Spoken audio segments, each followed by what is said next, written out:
வருங்கால காவலர்களுக்கு இனிய மாலை வணக்கம். இன்றைக்கி நம்ம ஏற்கனவே அனௌன்ஸ் பண்ணியிருந்த மாதிரி 6லேருந்து 10th வரை சோசியல் சயின்ஸில் ஹிஸ்ட்ரி, அதாவது history, ancient India, medieval India, modern India, அதில் உள்ள எல்லாத்தையுமே 6லேருந்து 10th வரை நம்ம ஒரு 40 நாளில் மொத்தம் இருக்கிற அந்த 50 லெசனையுமே நம்ம பார்க்குறதா சொல்லியிருந்தோம். அதில் வந்து இன்றைக்கி நம்ம வந்து ஃபஸ்ட்டு டே, சரியா? இன்றைக்கி தான் டே 1. ஸோ அதில் 6th ஸ்டாண்டர்டில் ஃபஸ்ட்டு 2 லெசன் நம்ம இன்றைக்கி பார்க்கலாம், சரியா? So first lesson what is history, வரலாறு என்றால் என்ன, அதான் ஃபஸ்ட்டு லெசன். 6ல் வந்து ஃபஸ்ட் லெசன், சரியா? ஸோ ஹிஸ்ட்ரினா என்ன, ஒரு இந்த லெசனோட அவுட்லைன் நம்ம பார்த்துடலாம். வரலாறுனா நம்ம எல்லாருமே சொல்லுவோம் இந்த மாதிரி கிமுலேருந்து இப்போ இருக்கிற ப்ரெசண்ட் வர. ஸோ ஃபுல்லாக எப்படி சொல்லலாம் அப்படின்னா, எப்போ மனுஷங்க வந்து முதல் முறையாக எழுத்து ரீதியாக சான்றுகளை விட்டு சென்றாங்களோ அதுலேருந்து வரலாற்று காலம்னு சொல்லுவோம். அதுக்கு முன்னாடி உள்ளது எல்லாமே வரலாற்றுக்கு முந்தைய காலம் அப்படின்னு சொல்லுவோம், சரியா? எப்போ வரலாறை ரெக்கார்ட் பண்ண ஆரம்பித்தாங்க அப்படின்னா, கிரேக்கர்கள் தான் முதல் முறையாக நடந்த நிகழ்வுகளை எல்லாமே அறிவியல் தன்மையோட நடந்தது, எதுவுமே இறைவனோட கம்பேர் பண்ணாமல், இறைவனோட அருள் அப்படின்னு எதுவும் சொல்லாமல், நடந்த நிகழ்வுகளை நடந்த நிகழ்வு மாதிரி, சில கூட குறையா பொய் நிஜம்லாம் இருந்தாலுமே கூட நடந்த மாதிரி ஓரளவு கிரேக்கர்கள் தான் முதல் முறையாக பதிவு பண்ணாங்க. எல்லாருமே இந்த 300 பருத்தி வீரன் 300 படம் பார்த்துருப்பீங்க. அந்த 300 படத்தில் ஸ்பார்ட்டா, அதாவது நம்ம யார், கிரேக்கர்களுக்கும் பெர்சியன்ஸ், பாரசீகர்களுக்கு இடையில யுத்தம் நடக்கிறதா கிரேக்கோ பெர்சியன் வார்னு சொல்லுவாங்க, சரியா? அந்த கிரேக்கோ பெர்சியன்ஸ் வார்ஸ் எல்லாமே அங்கே கிரேக்க நாட்டை சேர்ந்த எழுத்தாளர்கள் எல்லாருமே, வரலாற்று அறிஞர் எல்லாருமே பதிவு பண்ணி வச்சுருக்காங்க. அதுலேருந்து தான் ஓரளவு நடந்த நிகழ்வுகளை குறிக்கிற காலமே வருது. அப்படி முதல் முறையாக கிரேக்கத்தை சேர்ந்த ஹெரோடட்டஸ் தான் என்ன பண்ணுவார் அப்படின்னா, நிகழ்வுகளை பதிவு பண்ணார். அவரோட புத்தகத்துக்கு ஹிஸ்டோரிக்கா அப்படின்னு பேர் வச்சார், சரியா? ஸோ அதுலேருந்து அந்த ஹிஸ்டோரியா ப்ளஸ் ஹிஸ்ட்ரி அப்படிங்கிற இந்த வார்த்தைகள் எல்லாமே அதுலேருந்து தான் உருவாச்சு, சரியா? அதனால தான் முதல் முறையாக நிகழ்வுகளை பதிவு பண்ணனால தான் நம்ம ஹெரோடட்டஸ் என்ன சொல்கிறோம், ஃபாதர் ஆஃப் ஹிஸ்ட்ரி, வரலாற்றின் தந்தைன்னு சொல்கிறோம். அவர் கிரேக்க நாட்டுக்கார். அப்படிங்கிறப்ப அந்த ஹிஸ்டோரியா அப்படிங்கிற வார்த்தை என்னவாக இருக்கும், கிரேக்க மொழி சொல்லாதானே இருக்கும். அப்படின்னா என்ன அர்த்தம் அப்படின்னா, டிபேட் மூலமாக தீர்வு காண்றது. ஸோ ஒரு நிகழ்வு இருக்குன்னா அந்த நிகழ்வை பற்றி நம்ம விவாதம் செஞ்சு என்ன பண்ணலாம் அப்படின்னா, அதில் இருந்து உண்மை பொய்யை நம்ம எடுத்துக்கிறோம், சரியா? ஸோ அதான் சொல்லுவாங்க ஹிஸ்டோரியா அல்லது ஹிஸ்ட்ரி அப்படின்னா என்ன பண்ணுன்னா, விவாதம் மூலம் கற்றல் அப்படின்னு சொல்லுவாங்க, சரியா? ஸோ முன்னாடி பழைய கால மனிதர்களை பற்றி உள்ள டேட்டாலாம் நம்ம எப்படின்னா, அவங்களோட எலும்பு கூடுகளோ, அவங்க மலைகள்லையும் காடுகள்லையும் பாறைகளில் அந்த குகைகளில் இருந்த சமயத்தில் அவங்க வரைஞ்சி வச்ச ஓவியங்கள் மூலமாக, அவங்க பயன்படுத்தின கருவிகள் மூலமாலாம் அவங்கள பற்றி நமக்கு டேட்டாஸ் எல்லாம் கிடைக்கிது இல்லையா? ஸோ அது மூலமாக தெரிஞ்சுக்கலாம். அப்புறம் வரலாறை எப்படி தெரிஞ்சுக்கலாம், கல்வெட்டுகள் மூலமாக தெரிஞ்சுக்கலாம். ஆக்சுவலாக ரெண்டு விதமாக சொல்லுவாங்க, அகச்சான்று புறச்சான்றுன்னு சொல்லுவாங்க. மனசில் தோணின விஷயங்களெல்லாம் நம்ம எழுதி வைக்கிறோம்ல, அது பேர் அகச்சான்று, சரியா? புறச்சான்று அப்படின்னா கல்வெட்டு, நாணயம், ஒரு போர் நடந்த இடம், அரண்மனை, இந்த மாதிரி விஷயங்களெல்லாம் புறச்சான்று, சரியா? ஸோ இதுகள்லாம் அடுத்து பார்த்தீங்க அப்படின்னா தொல்பொருள் பதிவுகள் இருக்கு இல்லையா? இப்போ நம்ம எக்ஸ்கவேஷன் பண்ணுறாங்கல்ல, அகழ்வாராய்ச்சி பண்ணி எடுக்கிற விஷயங்கள், சரியா? மனித எலும்புக்கூடுகள், இந்த மாதிரி நிறையா வகையில்.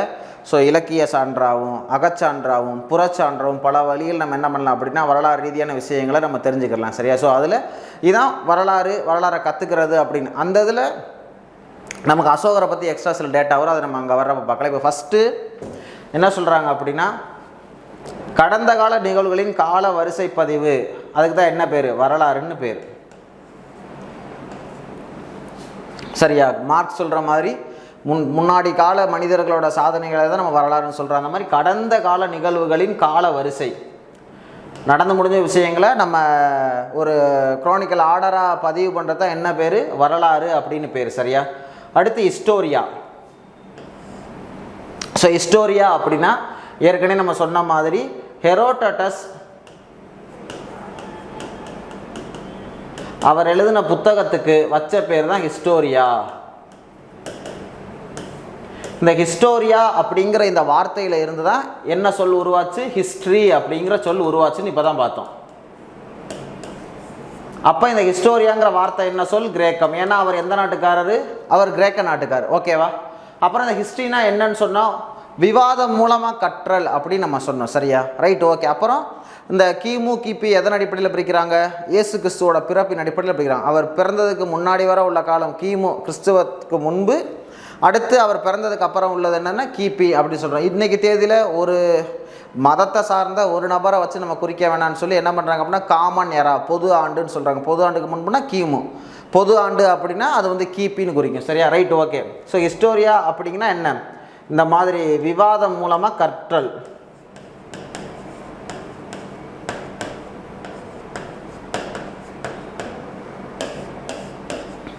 சரியா, ரைட், ஓகே. அடுத்து பார்த்தீங்க அப்படின்னா இந்த நாணயங்களை பற்றிய, இப்போ உதாரணத்துக்கு நாணயங்களை பற்றி டிடி கோசாமி நிறைய ஆய்வு பண்ணி இந்திய வரலாறுலாம் எழுதியிருக்காங்க. சரியா, அதே மாதிரி நிறைய கல்வெட்டு சான்றுகள் நமக்கு கிடைக்கிது. ஸோ அப்போ அந்த கல்வெட்டு சான்றுகள் அதை பற்றி அந்த கல்வெட்டியல் அப்படிங்கிறது எபிகிராபின்னு பேர். சரியா, அதே மாதிரி நாணயங்களை பற்றின படிப்புக்கு நாணயவியல், நுமிஸ்மேட்டிக்.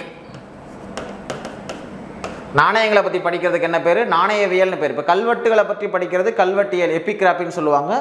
நாணயங்களை பற்றி படிக்கிறதுக்கு நுமிஸ்மேட்டிக் அப்படின்னு பேர். சரியா, நாணயங்களை வச்சும் நம்ம என்ன பண்ணலாம் அப்படின்னா வரலாறு இப்போ கடந்த கால நிகழ்வுகளை நம்ம தெரிஞ்சுக்கலாம். ஒரே ஒரு உதாரணம் சொல்கிறேன். சரியா, இப்போ உதாரணத்துக்கு நாணயங்களை வச்சு நம்ம 2 விதமாக தெரிஞ்சுக்கலாம். ஒன்று, நாணயங்கள் எவ்வளவு தூரம் ஒரு மன்னரோட நாணயம் கிடைக்குதோ அந்த இடங்களெல்லாம் மோஸ்ட்லி அவங்க ஆட்சி பண்ண இடமா நம்ம கருதிடலாம். சில சமயங்களில் அந்த எவ்வளோ தூரம் ஒரு மன்னனோட நாணயங்கள், இப்போ உதாரணத்துக்கு அசோகரோட நாணயம் தமிழ்நாட்டிலையும் கிடைக்குது, நம்ம நார்த் இந்தியாவிலையும் கிடைக்குது அப்படின்னா அவரோட இன்ஃப்ளூயன்ஸ், அவரோட செல்வாக்கு இவ்வளோ தூரம் இருந்திருக்கு அப்படின்னு நம்ம புரிஞ்சுக்கலாம். ஒன்று. ரெண்டாவது, நாணயத்தோட தடிமனை வச்சு ஒரு மன்னரோட ஆட்சி காலத்தை நம்ம புரிஞ்சுக்கிற முடியும். அந்த காலத்தில் என்ன செல்வம் இருந்துச்சு, மக்களோட எக்கனாமிக்கல் ஸ்ட்ரென்த்ன்னு தெரிஞ்சுக்கிறோம். நாணயத்தோட தடிமன் அதிகமாக இருந்தால் அந்த மக்கள் செல்வ செழிப்பாக அந்த காலத்தில் இருந்தாங்க அப்படின்லாம் நிறையா சொல்லுவாங்க. சரியா, ரைட், ஓகே. அடுத்து எழுத்து பொறிப்புகள் குறித்து படிக்க தான் கல்வெட்டியல் சொல்லியிருக்கேன்ல, இந்த எபிகிராபி. கல்வெட்டுகள் இன்றைக்கி மிக முக்கியமான சான்று. இப்போ தமிழ்நாட்டை பற்றி நிறைய விஷயங்கள் நம்ம தெரிஞ்சுக்கிறதுலாம் கல்வெட்டு மூலமாக தான். இந்தியாவோட கல்வெட்டுகளில் ஒட்டுமொத்த இந்திய வரலாறில் 60% கிடைச்ச கல்வெட்டு எல்லாமே தமிழ்நாட்டை சேர்ந்தது தான். இந்தியா மொத்தத்துக்கும் கிடைச்ச கல்வெட்டில் 60க்கு மேற்பட்ட சதவீதமான கல்வெட்டு தமிழ்நாட்டோட கல்வெட்டு. இது நமக்கு ஒரு பெருமை வச்சுக்கோங்களேன். Right, okay. இப்போ அடுத்து வரலாறுல மிக முக்கியமான நபராக யார் இருக்காங்க அப்படின்னா அசோகர். சரியா, அசோகரை பற்றி நம்ம எல்லாருக்குமே தெரியும். அசோகர் அப்படின்னா குறிப்பாக யார் சொல்கிறோன்னா ஹச்.ஜி. வெல்ஸ். அவர் தான் அவுட்லைன் ஆஃப் த வேர்ல்டு ஹிஸ்ட்ரின்னு உலக புகழ்பெற்ற புத்தகம் எழுதியிருக்கார். சரியா, அந்த புத்தகத்தை நேரு எல்லா இடத்துலையும் பதிவு பண்ணுறாரு. அந்த ஹச்.ஜி. வெல்ஸ் அவரோட புத்தகத்தில் தான் முதல் முறையாக ஒன்று சொல்கிறாரு, இந்த உலகத்திலேயே ஒரு மன்னன் ஜெயிச்சதுக்கு அப்புறம் போர் வேணான்னு முடிவெடுத்தான்னா அது யார் தான், அது தி கிரேட் அசோகா தான். சரியா, எல்லா மன்னர்களும் தோல்வியினால் போர் தொடுக்க முடியாமல் போகலாம். ஆனால் அசோகர் என்ன பண்ணுறாருன்னா கலிங்கம் போரில் ஜெயிச்சதுக்கு அப்புறமா போர் வேணாம் அப்படிங்கிற முடிவுக்கு வர்றாரு. கலிங்கம் போரில், கலிங்கம் அப்படின்னா ஞாபகம் வச்சுக்கோங்க, கலிங்கம் அப்படின்னா ஒரிசா,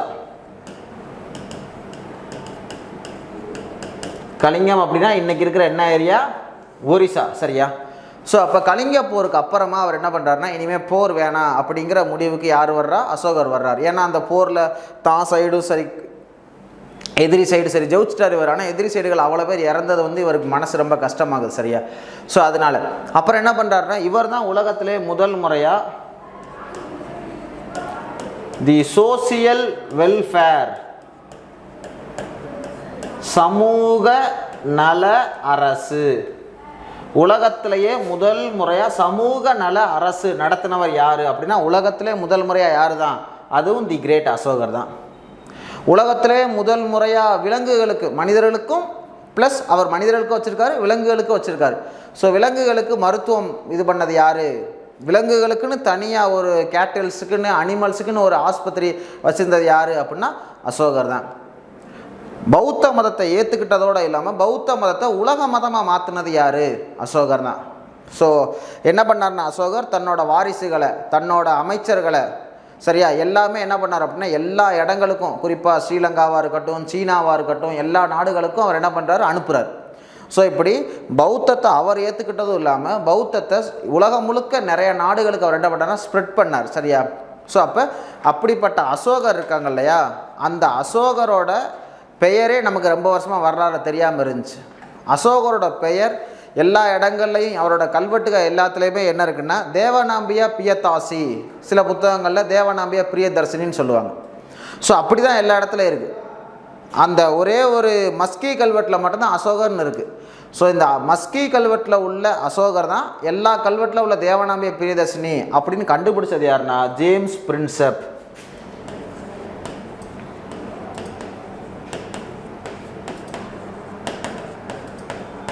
இந்த ஜேம்ஸ் பிரின்செப் நீங்கள் தெரிஞ்சுக்கணும். ஏன்னா இவர் இல்லாட்டி இன்றைக்கி நம்ம அசோகர்னா நமக்கு யாருன்னே தெரியாது.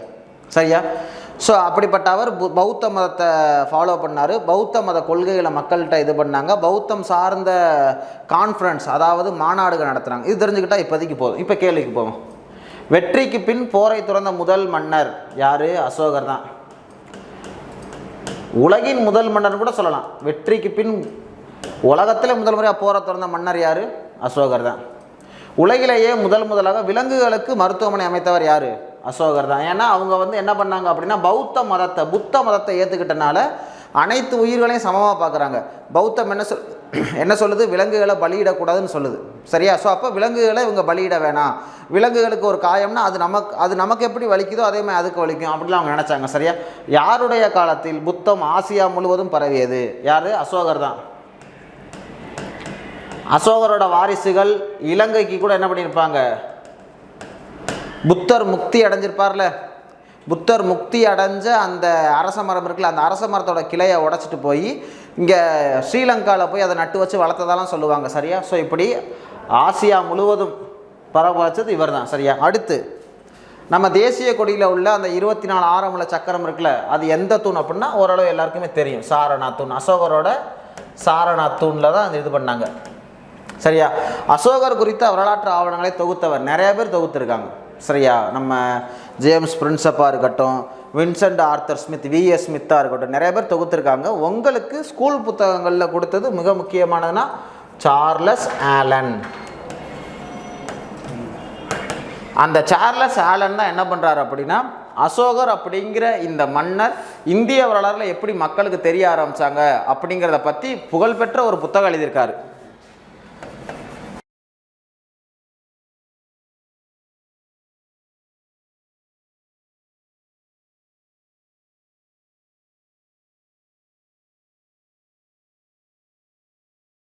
ஸோ அப்போ the search of the India's last emperor, இந்தியாவில் காணாமல் போன ஒரு பேரரசனை நம்ம கண்டுபிடிக்கிறது அப்படின்னு புகழ்பெற்ற ஒரு புத்தகம் எழுதியிருக்காரு. தமிழ்லையும் இருக்குது, மகா பேரரசர் அப்படின்னு இருக்குது. சரியா? சமீபத்தில் கூட அந்த புத்தகத்துக்கு சிறந்த மொழிபெயர்ப்புக்கான விருது கிடச்சி. சரியா? Right, okay. ஸோ அப்போ அந்த அசோகரோட நம்ம கல்வெட்டுகளை தொகுத்ததாக இருக்கட்டும், அசோகரை எப்படி மறுபடியும் இந்தியாவில் வெளிக்கொண்டு வந்தாங்க அப்படிங்கிற பற்றி புத்தகம்லாம் எழுதினது யார்? நம்ம சார்லஸ் ஆலன். ஓகேவா? இது நமக்கு தெரிஞ்சுக்கிட்டாலே ஓரளவு நமக்கு என்ன பாடம் போதும்? பாடம் போதும். சரியா? ஸோ அடுத்து நம்ம ரெண்டாவது பாடமான மனிதர்களோட பரிணாம வளர்ச்சி.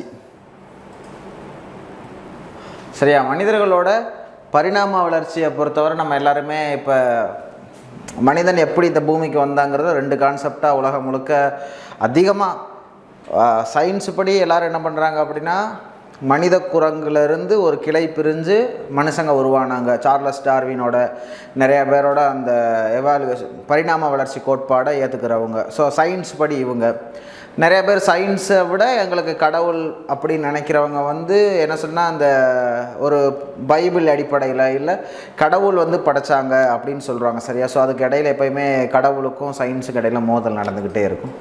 நம்ம ஒரு ஸ்டூடெண்ட்டாக நம்ம சயின்ஸ் படி தான் நம்ம பார்க்க முடியும். ஸோ அதனால் மனித குரங்குலேருந்து ஒரு கிளை பிரிஞ்சு அதோட தொடர்ச்சியை அடுத்தடுத்து எல்லாமே யார் வரேன்னா இப்போ உதாரணத்துக்கு ஒரு தர அளவுலேயே குட்டியாக இருக்கிற நாயவும் நம்ம பார்க்குறோம். ஒரு மனிதனை விட இப்போ எப்படி ஒரு எக்கி நின்றுச்சுன்னா மனுஷனை விட அதிகமாக இருக்கிற நாயவும் பார்க்குறோன்னா எல்லாமே நாய் தானே. அந்த மாதிரி தான் நிறைய வெரைட்டியில் வால் இல்லாத குரங்குகள் இருந்துச்சு. அதில் ஒரு கிளை பிரிஞ்சு நம்ம அப்படி என்ன பண்ணோம் அப்படின்னா அடுத்தடுத்த வளர்ச்சின்னு சொல்லி இன்றைக்கி இருக்கிற ஹோமோசெப்பியன்ஸ் காலத்திலேயே 6 வகையான மனித கூட்டம் இருந்து ஒன்றுக்கு இடையில் கலப்பு நடந்து சில இந்த நேச்சுரல் செலெக்ஷன் இயற்கை தேர்வில் தோல்வி அடைஞ்சு இன்றைக்கி நம்ம இருக்கோம் அப்படின்னு ஆய்வுகள் சொல்லுது. சரியா? ஸோ இப்போ மனிதர்களை நம்ம ஓவரால் ஒரு அவுட்லைன்மெண்ட் சொல்லிவிட்டு அடுத்து இந்த கேள்விகளுக்கு போகலாம். சரியா? ஸோ அப்போ வால் இல்லாத குரங்குலேருந்து நம்ம வர்றோம். ஸோ அப்போ ஆரம்பத்தில் இப்போ கூட ரொம்ப டக்குன்னு உங்களுக்கு புரிய வைக்கணும் அப்படின்னா நம்ம தினம் தூங்குகிற சமயத்தில் சில சமயத்தில் நமக்கு தூங்க போகிற ஸ்டார்டிங்கில் பார்த்திங்கன்னா ஒரு பள்ளத்தில் விழுகிற மாதிரி ஒரு அதிர்வு ஏற்படுது தெரியுமா? அதெல்லாம் என்ன அப்படின்னா, நம்ம வால் இல்லாத குரங்குகளாக மரத்தில் இருந்த சமயங்கள்லையும் சரி, அதுக்கு முன்னாடி வாலுள்ள குரங்குகளாக மரத்தில் இருந்த சமயங்களையும் சரி, அதில் தான் நம்ம தூங்குவோம். அப்போ நம்ம கீழே விழுகாமல் இருக்கிறதுக்காண்டி சில ஹார்மோன் நம்மளை அலர்ட் பண்ணுறது எப்பவுமே பண்ணிக்கிட்டே இருக்கும். சரியா? அந்த ஹார்மோன் இன்னமுமே உடம்புல நமக்கு ஆக்டிவேட்டாக இருக்குது அப்படி தான் நிறைய ஆய்வாளர் சொல்கிறாங்க. அதனால தான் நம்ம ஆல்ரெடி நம்ம தரையில் தான் இருப்போம். ஆனால் நம்ம தூங்குறப்ப தரையிலேருந்து பள்ளத்துக்கு விழுகிற மாதிரி ஒரு உணர்வு ஏற்படுது தெரியுமா? அப்போ நமக்கும் மனுஷனுக்கும் சிம்பன்சிக்கும் வால் இல்லாத குரங்குக்கும் 98.6% மரபணு ஒத்து போகுது. ஸோ இந்த உடம்புல 1.4% மட்டும்தான் மனுஷன், மீதி எல்லாமே இந்த சிம்பன்சிக்கு என்ன இருக்கோ அதுதான் இருக்குது. இப்படி நம்ம டெக்னிக்கலாக பேசுனா நிறையா பேசலாம். ஸோ மனிதனில் எப்படிலாம் வந்தாங்க அப்படின்னா, ஃபஸ்ட்டு எடுத்த உடனே கிழக்கு ஆப்பிரிக்காவில் மனிதர்களோட ஆதி மூதாதையர்கள் இருந்தாங்க. அதான் நிறையா புத்தகங்கள்லாம் அவுட் ஆஃப் ஆஃப்ரிக்கான்லாம் டைட்டிலில் எழுதுவாங்க. சரியா? அதாவது ஆப்பிரிக்காவை விட்டு மனிதர்கள் வெளியே வந்து தான் உலகம் முழுக்க பரவுனதா. ஸோ ஒட்டுமொத்த உலகத்துக்கே மனிதர்களுக்கு தாய் வீடு அப்படின்னு கேட்டால் அது ஆப்பிரிக்கா தான். சரியா? அதுவும் ஆப்பிரிக்காவில் ஈஸ்டர்ன் ஆப்பிரிக்காவும் சதர்ன் ஆப்பிரிக்காவும் தான். சரியா? ஸோ அப்போ அந்த ஆஸ்ட்ரோலோபித்தகஸ் அப்படிங்கிற அந்த ஆளுக தான் முதல் முறையாக மனித பண்பு லைட்டாக இருக்குது, வால் இல்லாத குரங்கு அந்த குரங்குகளோட பண்பு ஹெவியாக இருக்குது. ஸோ கொஞ்சம் மனித குணங்கள் அரும்புது, இப்போ தான் துளிர் விடுது. சரியா? அதான் ஆஸ்ட்ரோலோபித்தகஸ் அப்படின்னு சொல்லுவாங்க. அதுக்கு டெக்னிக்கலாக அந்த வார்த்தைக்கு என்ன அர்த்தம் அப்படின்னா தெற்கத்தி குரங்கு அப்படின்னு அர்த்தம். ஆனால் ஸ்கூல் புக்கில் என்ன அப்படின்னா அந்த ஆஸ்ட்ரோலோபித்தகஸ் எங்கே இருக்குன்னா ஈஸ்டர்ன் கிழக்கு ஆப்பிரிக்கா தான் அதோட தாய் வீடு அப்படின்னு அதில் இருக்கும். சரியா? அடுத்து பார்த்தீங்க அப்படின்னா இப்போ ஹோமோ ஹேபிலஸ் ஒன்றும் இல்லை, விலங்குகளுக்கும் நமக்கும் இப்போ என்ன பெரிய வித்தியாசம் நீங்களே சொல்லுங்களேன். விலங்குக்கும் மனுஷனுக்கும் முக்கியமான வித்தியாசம் என்ன தெரியுமா? சொன்னால் நம்ப மாட்டீங்க, இந்த கட்டை விரல் தான். விலங்குகளுக்கும் நமக்கு மிக முக்கியமான வித்தியாசங்களில் ஒன்று, விலங்குகளுக்கு எல்லாமே பார்த்திங்கன்னா விரல்கள் ஒரே டைரெக்ஷனில் இருக்கும். நமக்கும் குரங்குக்கும் மட்டும்தான் என்னென்னா ஒரு விரல் மட்டும் மித்த விரலோட ஆப்போசிட் டைரெக்ஷனில் இருக்கும். இதனால தான் நம்மளால் என்ன பண்ண முடியுதுன்னா கிரிப் பண்ண முடியுது. எல்லாமே இந்த கிரிப்புனால் வந்தது தான். சரியா? ஸோ அப்போ முதல் முறையாக மனிதர்கள் இப்படி கருவிகளை பயன்படுத்த ஆரம்பித்தாங்களே, ஹேண்டு கையை பயன்படுத்த ஆரம்பித்தாங்கல்ல, இப்படி குனிஞ்சிருந்தால் 4 காலில் நடக்கணும். எப்போ நம்ம 2 காலில் இப்படி நிமிர்ந்து நின்றோமோ அந்த முன்னாடி இருந்த இந்த 2 கால் இருக்குல்லையா, அது இப்போ ஃப்ரீயாக இருக்குது. அதனால அதை வச்சு நம்ம வேலை செய்ய ஆரம்பிக்கிறோம். ஸோ முதல் முறை அப்படி கையை பயன்படுத்துறதுனால தான் ஹோமோ ஹேபிலஸ்ன்னு அதுக்கு பேர். கையை பயன்படுத்துறதுன்னு அர்த்தம். இப்போ ஹேண்டுன்னு சொல்கிறோம் இல்லையா, ஹோமோ ஹேபிலஸ் அது சதர்ன் ஆஃப்ரிக்கா. அடுத்து ஹோமோ எரக்டஸ், இப்போ எராக்டிக் ஸ்டோரி, இப்போ காமக்கதைகள் அப்படின்னா எராக்டிக் அப்படின்னு சொல்கிறோம்ல, இந்த எராக்டஸ்னால் விரைப்புத்தன்மையை குறிக்கிற வார்த்தை. சரியா? ஸோ 4 காலில் இருந்த குரங்கு அந்த 2 காலில் இப்படி விரைப்பாக அப்படி நிற்கிறோம் இல்லையா, இப்படி முதல் முறையாக நிற்க ஆரம்பித்ததுக்கு தான் என்ன பேர்னா, நின்ற அந்த குரங்குகளுக்கு தான், வால் இல்லாத குரங்கு தான் என்ன பேர்னா, கிட்டத்தட்ட மனசை நான் மாறான்னு வச்சுக்கோங்க, அவங்களுக்கு தான் என்ன பேர்னா ஹோமோ எரக்டஸ், நிமிர்ந்து நின்றவன் அர்த்தம். சரியா? அடுத்து நியாண்டர்தால் ரொம்ப முக்கியமான ஒரு ஆள். காரணம் என்ன அப்படின்னா, ஒரு உலக புகழ்பெற்ற ஒரு ஆய்வாளர் ஒரு கேள்வி கேட்டிருப்பாங்க, முதல் முறையாக நம்ம எப்போ நாகரிக மனுஷனானோம்? இது கருவிகளை பயன்படுத்தினப்பையா, கட்டடம் கட்டினப்பையா, மன்னராட்சி வந்தப்பையா, அது பண்ணப்பையா, இல்லை ஜனநாயகம் வந்தப்பையா? எது வந்தப்பையும் கிடையாது. முதல் முறையாக நமக்கு மனித பண்பு எப்போ வந்துச்சு? நம்ம எப்போ ஒரு சிவில் எப்படி சொல்கிறது அப்படின்னா ஒரு நாகரீகமான ஆளாக நம்ம எப்போ மாறினோம்னா, பிற மனிதர்களை பராமரிக்க ஆரம்பித்தப்பன்னு அவங்க சொல்லுவாங்க. எப்போ நீ காயம்பட்ட ஒரு மனுஷனை நீ கேர் பண்ண ஆரம்பிச்சியோ, எப்போ இறந்து போன ஒரு மூதாதையரை நீ வழிபட ஆரம்பிச்சியோ, நீ புதைக்க ஆரம்பிச்சியோ, அதுதான் ஒரு மனிதனுக்கான முதல் பண்புன்னு அவங்க சொல்கிறாங்க. அதை முதல் முறையாக பண்ண ஆள் நியாண்டர்தால். இவங்க தான் ஆப்பிரிக்காவிலேருந்து ஓரளவு இந்த யூரோப் சைடெலாம் இவங்க தான் அதிகமாக இருந்தாங்க. சரி, நியாண்டர்தால். இந்த நியாண்டர்தால் தான் முதல் முறையாக இறந்தவங்களை புதைக்கிறது அந்த மாதிரி கேரக்டர்லாம் பண்ணாங்க. அடுத்து பார்த்திங்கன்னா பீகிங் அப்படின்னா சீனாவில் இருக்கிறவங்க. குரோமேக்னன் அப்படின்னா நம்ம ஃப்ரான்ஸில் உள்ள லாஸ்காஸ் அந்த ஓவியங்களெல்லாம் அந்த குரோமேக்னன் இருந்ததுக்கான சான்றுகள்லாம் கிடச்சிருக்கு. சரியா? குறிப்பாக நமக்கு நம்மளே வச்சுக்கிட்ட பேர் என்ன தெரியுமா? இது ஒரு வினோதம் தான். நான் அறிவாளின்னு எனக்கு நானே பேர் வச்சுக்கிட்டேன். அது நான் அறிவாளி நானே சொன்னேன் எப்படி? ஆனால் சொல்கிறாங்களே ஹோமோ சேப்பியன்ஸ் அப்படின்னா வைஸ் மேன், அறிவாளி, அறிவார்ந்த மனிதன் அப்படின்னு அர்த்தம். சரியா? ஸோ அதுதான் இப்போ இருக்கிற நம்ம. ஆனால் இப்போ ஆய்வுலாம் என்ன சொல்லுதுன்னா ஹோமோ சேப்பியன் தான் நம்மன்னு சொல்லுது. நான் அறிவாளின்னு தெரிஞ்ச அறிவாளி அப்படின்னு. சரியா? Right, okay. இப்போ பழைய மனுஷங்களுக்கான சான்றுலாம் நமக்கு எப்படின்னா அவங்களோட பாறை ஓவியங்களை நமக்கு நிறையா கிடைக்கும். இப்போ உலகம் முழுக்க நிறைய இடங்களில் கிடச்சிருக்கு. நான் சொன்ன லாஸ்காஸில் கிடச்சிருக்கு, இந்தியாவில் பிம்பேட்காவில் கிடச்சிருக்கு, அதே மாதிரி தமிழ்நாட்டில் நிறைய இடங்களில் கிடச்சிருக்கு. அதெல்லாம் தான் இந்த பாடத்தில். சரியா? ஸோ இப்போ ஃபஸ்ட்டு மனிதர்களின் பரிணாம வளர்ச்சியை பற்றி படிப்பது என்ன? மானுடவியல். இந்த மானுடவியல் ஆந்த்ரோபாலஜின்னு சொல்லுவாங்க. இந்த மானுடவியல் இப்போ தமிழ்நாட்டில் கூட ஆந்த்ரோபாலஜி அப்படின்னாலே பக்தவத்சல பாரதி அப்படிங்கிற ஒரு புகழ்பெற்ற அறிஞர். சரியா? ஸோ அப்போ மனிதர்களோட பரிணாம வளர்ச்சியை பற்றி இவங்க என்ன பண்ணுவாங்க அப்படின்னா, அந்த ஆந்த்ரோபாலஜிஸ்ட்லாம் இருக்காங்கல்ல, என்ன தெரியுமா பண்ணுவாங்க, காடுகளில் இப்போயும் பழங்குடியினர் இருக்காங்க தெரியுமா, அவங்களோட போய் பழகி, ஒவ்வொரு பழங்குடியினர் கூடயும் 15 வருஷம் 20 வருஷம் பழகி அவங்களோட பிஹேவியர் எல்லாமே நோட் பண்ணி, அப்போ மனித தொடர்பு இல்லாமல் காடுகளில் இருக்கிற பழங்குடியினர் இன்றைக்கி இப்போ இருக்காங்க அப்படின்னா இதே மாதிரி தான் பல லட்சம் வருஷம் முன்னாடி இருந்திருப்பாங்கன்னு பழைய மனிதர்களை பற்றி ஒரு யூகம் பண்ணுவாங்க அவங்க. சரியா? அதான் மானுடவியல்னு அர்த்தம். ஸோ அதுவுமே என்ன சொல்ல அப்படின்னா கிரேக்க சொல் தான். இப்போ ஆந்த்ரோபோஸ் அப்படின்னா அது மனிதன். ஸோ ஆந்த்ரோபாலஜிங்கிறது இந்த ஒரு வார்த்தையும் இப்போ இந்த வார்த்தையில இருந்தால் லாஜிக்குமே கூட உருவாச்சு. லாஜிக்னா என்ன? தர்க்கம். சரியா?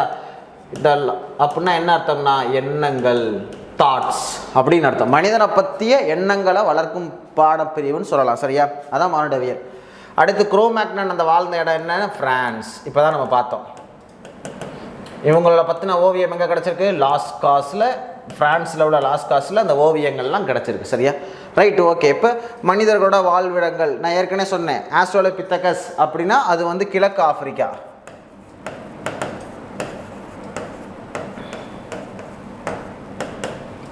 இப்போ இந்த சிலது ஆஸ்ட்ரோபித்தகஸ் அப்படின்னா இவங்களுக்கு வந்து அந்த குரங்கோட பிஹேவியர் ஹெவி,